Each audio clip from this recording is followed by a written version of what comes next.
welcome to the deep dive. Let's kick things off today with a question that maybe sounds simple, but I think it gets overlooked. What do you think is actually older, the first nervous system or the first brain? That's a great starting point. Yeah, because we're about to do a deep dive into, well, the whole evolutionary story of both, really. We're drawing on that article, The Diverse Evolution of Brains and Nervous Systems. Right.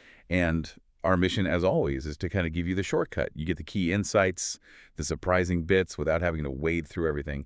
How did these control structures pop up under different pressures? Exactly. And to really get the story of brains, we have to start with the nervous system itself, lay the groundwork, so to speak. Okay. And what's pretty remarkable is the consensus. Scientists generally agree that nervous systems probably only evolved once. Only once. Wow. So that initial spark, that coordination, that was a one-off event. Pretty much the main view, yeah. Happening way back, maybe around 600 million years ago. Yeah. Think really simple marine creatures. Like jellyfish ancestors or something similar? Something along those lines, yes. That single origin is like a huge leap in complexity for life. Okay. Although it's worth mentioning, there is this interesting minority scientific view. Some researchers propose a second independent origin. Oh. Yeah, specifically in comb jellies, the ctenophores. So that adds a little wrinkle to the story, potentially. Interesting.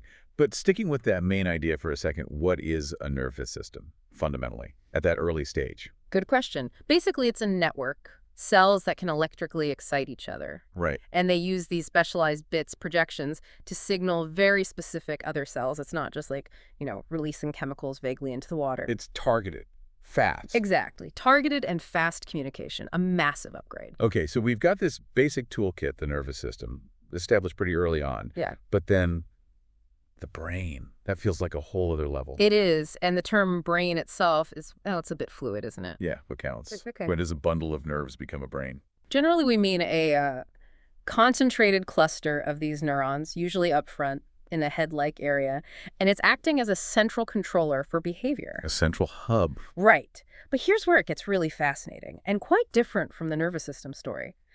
Brains seem to have evolved independently multiple times. Well, okay, not just once. Nope. The estimates in the article, they vary quite a bit, but maybe 3, maybe as many as 12 separate origins for brains. 3 to 12 times. That completely changes how you think about it. It's not one ladder towards intelligence. Absolutely not. Even like really early animals that had left-right symmetry. Primitive worms, for instance. They likely had some sort of basic executive brain. Even back then? Yeah, much, much simpler than ours, obviously, but still a central structure coordinating things. So if nervous systems were already around, why the push for centralized brains? Yeah. And why multiple times? What was the driving force? Right, good question. We need to go back in time again. Think pre-Cambrian era, sometimes called the Garden of Eden. Back then, the environment was pretty low on oxygen. And crucially, there wasn't much, if any, active predation going on. Ah, so life was maybe a bit slower, less dangerous. You could say that. Nervous systems existed, sure, but there wasn't this intense pressure for the kind of complex, centralized command and control a brain offers. Things were more passive. Until the Cambrian Explosion, around 540 million years ago. That's when everything changes. Right, the famous explosion of life forms. Exactly. And a key factor seems to have been a big jump in oxygen levels. And what did that allow? It allowed for more energetic lifestyles. Specifically, it enabled the rise of active predation. Animals started hunting each other seriously. The game changed. Completely. The article points to early arthropods, the ancestors of insects, crustaceans becoming some of the first big predators. And that kicked off an arms race, didn't it? Precisely. This new predator-prey dynamic became the critical ecological pressure cooker. Hunt or be hunted. Basically, yeah. And that intense pressure, it forced both vertebrates, our ancestors, and invertebrates to develop centralized processing. You needed a brain for quick, targeted movement. To chase things down. Or get away fast. Essential for survival, catching food, avoiding becoming food, the stakes were suddenly incredibly high. Okay, that makes sense as a major driver. Now let's jump to a really standout example of unique brain evolution. The octopus. Their story is wild. It really is. Early cephalopods, their ancestors, were actually major predators for a while. Oh, yeah. Yeah, but then they got kind of outcompeted by the new kids on the block. Fish with jaws. Ah, okay. So how did the modern octopus line bounce back and end up so smart? Well, modern octopuses evolved later, and they adapted to very specific, complex environments. Think intricate coral reefs. Right. Lots of nooks and crannies. Exactly. They needed to be opportunistic foragers, figure things out, plus they're soft-bodied, right? Very vulnerable. No shell for protection. Nope. So they needed constant, sharp awareness. All these pressures together pushed their neural evolution in this really unique direction, leading to these large, complex nervous systems. And the brain itself, the structure, it's nothing like ours, is it? Not even close. It's fascinatingly alien. A lot of the central brain is shaped like a donut. A donut. Serious. Seriously. And the esophagus, the tube for food, runs right through the hole in the middle. Get out.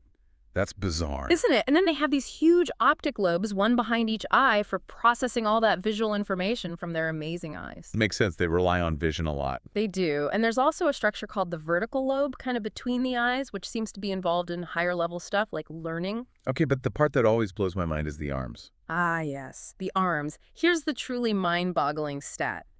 Over half of an octopus's total neurons aren't in that central donut brain. Over half. Where are they then? They're in the arms, especially the upper parts of the arms. So each arm is kind of thinking for itself? Well, thinking is a strong word, but they have significant autonomy. It's a highly distributed control system. An arm can explore, taste, grasp, manipulate things. Without constant input from the main brain. Without needing direct, moment-by-moment micromanagement for every little movement. Yeah. Oh, if you watch an octopus, you can sometimes see an arm investigating a crevice almost independently. Wow. Distributed intelligence. That's a good way to put it.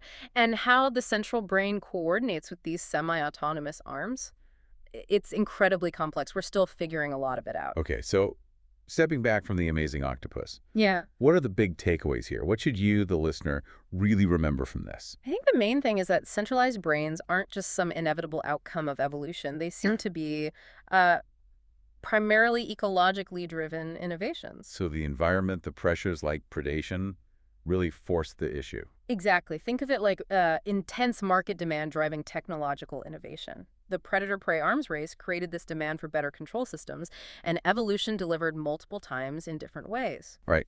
And it really hammers home that point. Yeah. The basic nervous system might be a shared inheritance, way back. But brains, Yeah.